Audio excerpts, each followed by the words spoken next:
The world today is wild with the delirium of hatred. This poem is written by Rabindranath Tagore. इस poem में रविंद्रनाथ टैगोर जी ने दुनिया के हालातों को देखते हुए अपनी फीलिंग्स एक्सप्रेस की हैं और वो भगवान से ये प्रार्थना कर रहे हैं कि वो एक नया अवतार लेके आए दुनिया में और इस दुनिया में हर दुख तकलीफ़ को मिटा दें, लोगों को एक नया ज्ञान दें। The world today is wild with the delirium of hatred. Delirium होता है पागलपन, हेट्रेड नफ़रत, और वाइल्ड इसमें मतलब होगा जंगली या असभ्य। ये संसार आज नफ़रत के पागलपन से असभ्य हो रहा है। The conflicts are cruel and unceasing in anguish. Anguish होता है पेन, और कन्फ्लिक्ट्स का मतलब है वैर विरोध की भावना। दर्द से भरी हुई वैर विरोध की भावना जो है वो बहुत निर्दयी है और अनसीजिंग यानी कभी ना ख़त्म होने वाली है। मतलब हर तरफ वैर विरोध फैला हुआ है जो कि बड़ी निर्दयता से भरा हुआ है। Crooked are its paths. Crooked मतलब भ्रष्ट हुए हुए, और रस्ते, पैथ्स होते हैं रस्ते।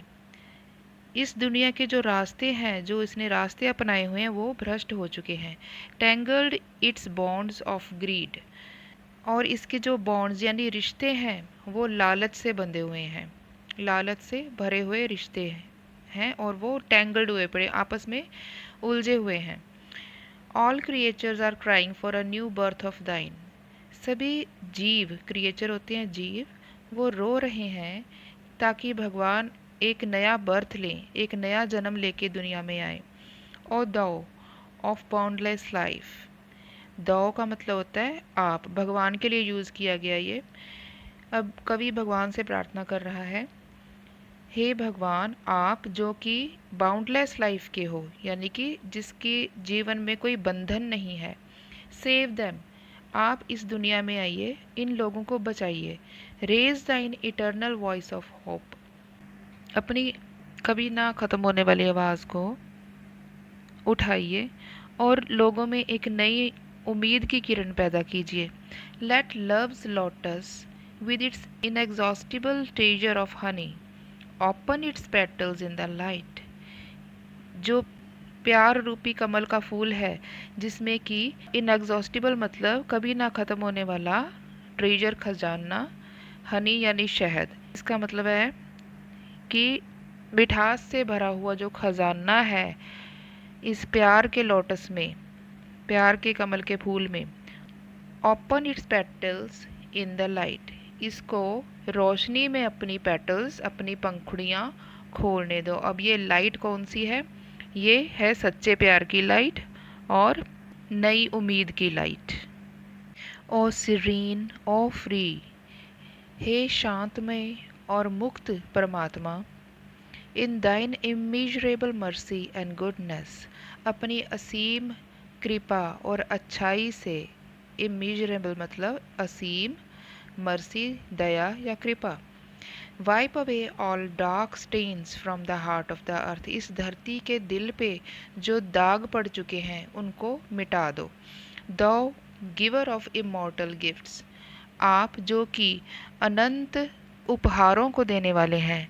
Give us the power of renunciation, एक उपहार हमें रिनंसिएशन का भी दे दीजिए। रिनंसिएशन यानी हमें सरेंडर करना आ जाए, गिव अप करना आ जाए अपनी बुराइयों को। And claim from us our pride, हमें ये गिफ्ट दे दीजिए और बदले में हमसे हमारा प्राइड ले लीजिए। क्लेम फ्रॉम अस मतलब हमसे ले लीजिए आवर प्राइड, हमारा जो अभिमान है। In the splendour of a new sunrise of wisdom let the blind gain their sight. अक्लमंदी के नए सनराइज में, सूर्योदय में जो उसका स्प्लेंडर है, उसकी चमक है, उसमें ब्लाइंड को उसकी दृष्टि मिल जाए। अब इसमें ब्लाइंड लोग कौन हैं? ब्लाइंड वो हैं जो लालच के कारण अंधे हुए हुए हैं या नफ़रत और ऐसी बुराइयों के कारण अंधे हुए हैं जिनको इन बुराइयों में अपने रिश्ते नाते नहीं दिखते, इंसानियत को भूल जाते हैं। ठीक है, इन चीज़ों को वो नहीं देख पाते, इसलिए उन लोगों को ब्लाइंड बोला गया है कि उनको अपनी इस विजडम के सूर्योदय में उसकी चमक में उनको दिखना शुरू हो जाए कि इंसानियत क्या है। And let life come to the souls that are dead, और उन मरी हुई आत्माओं में दोबारा से जिंदगी आ जाए। अब आत्माएं कैसे मरी हुई हैं? आत्मा तो अमर होती है।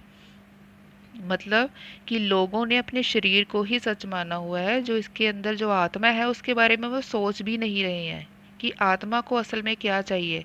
वो सिर्फ शरीर की ज़रूरतों को पूरा करने में लगे हुए हैं। ठीक है, आत्मा की तरफ ध्यान नहीं दे रही, इसलिए उनके लिए तो आत्मा मरी ही हुई है, वो है ही नहीं, क्योंकि वो उसको देख ही नहीं पा रहे हैं, समझ ही नहीं पा रहे हैं। इसलिए यहाँ पे सोल को डेड बताया गया है। ओ सीरीन, ओ फ्री, हे शांत रूप मुक्त परमात्मा, इन दाइन immeasurable mercy and goodness wipe away all dark stains from the heart of this earth।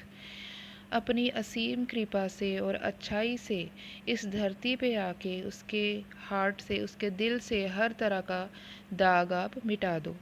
Man's heart is anguished with the fever of unrest. इंसान का जो मन है वो बेचैनी के बुखार से दर्द में है, एंग्विश में है, पेन में है। With the poison of self seeking, with the thirst that knows no end. इंसान का मन अपनी इच्छाओं को पूरा करने के जहर से भरा हुआ है। हर वक्त वो यही सोचता रहता है कि मैंने हर अपनी इच्छा पूरी करनी है। एक पूरी होती है तो दूसरी आ जाती है, दूसरी होती है तो तीसरी आ जाती है। तो इस तरह से वो जहर से भरा रहता है कि मैं किसी न किसी तरह अच्छे या बुरे तरीके से अपनी इच्छा को पूरी कर लूँ। With a thirst that knows no end, और उसमें एक ऐसी प्यास है जिसे कि अंत का नहीं पता, उसका कभी अंत नहीं होता, इच्छाओं की प्यास बढ़ती जाती है। Countries far and wide flaunt on their foreheads the blood red mark of hatred। जो दूर दूर तक देश फैले हुए हैं, ये अपने माथे पर खून से भरे हुए नफ़रत के निशान एक दूसरे को दिखाते रहते हैं। फ्लॉन्ट मतलब दिखावा करना, शो करना। Touch them with thy right hand, उनको अपने दाहिने हाथ से आशीर्वाद दें।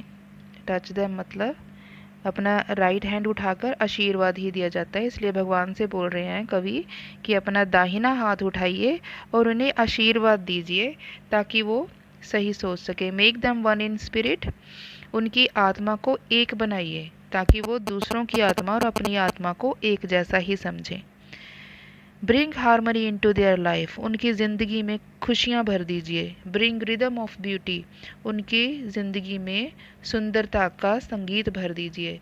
ओ सीरीन, ओ फ्री, हे शांतिमय और मुक्त परमात्मा, इन दाइन इमेजरेबल मर्सी एंड गुडनेस, अपनी असीम कृपा से और अच्छाई से wipe away all dark stains from the heart of this earth, इस धरती पर पड़े हुए कितने सारे डार्क स्टेन्स, गहरे जो दाग हैं, उनको आप हटा दीजिए, मिटा दीजिए।